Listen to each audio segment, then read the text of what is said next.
எப்பவும் ஒரே மாரி இட்லி, தோசைன்னு சுடுறக்கு மஞ்ச சோளத்துல பணியாரம் தான் ட்ரை பண்ணியிருந்தேங்க. அதுக்கு 4 டம்ளர் துலுக்காணி சோளம், 4 டம்ளர் அரிசி நல்லா கழிஞ்சு ஊற வச்சுக்கலாம். 4:1 ரேஷியோல உளுந்து எடுத்துக்கிட்டோம்னா கரெக்டாக இருக்குங்க. 5லேருந்து 6 மணி நேரம் ஊற வச்சுக்கோணும். ஃபஸ்ட்டு வெந்தயத்தை நல்லா அரைச்சிட்டு, அதுக்கப்புறம் உளுந்து போட்டு ஆட்டினா மாவு நல்லா சாஃப்டாக இருக்குங்க. ஒரு மசாலா ரெடி பண்ணிக்கலாம்.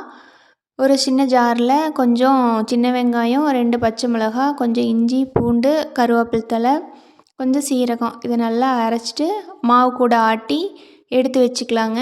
தேவையான அளவு உப்பு போட்டு மாவு நல்லா கரைச்சி வச்சிடணும். 8 மணி நேரம் புளிச்சதுக்கப்புறம் எப்பவும் போல் பணியாரக்கல்லில் நெய் இல்லைன்னா எண்ணெய் ஊற்றி சோள மாவில் சுட்டு எடுத்தோம்னா பணியாரம் நல்லா மொட்டு மொட்டாக அருமையாக இருக்குங்க.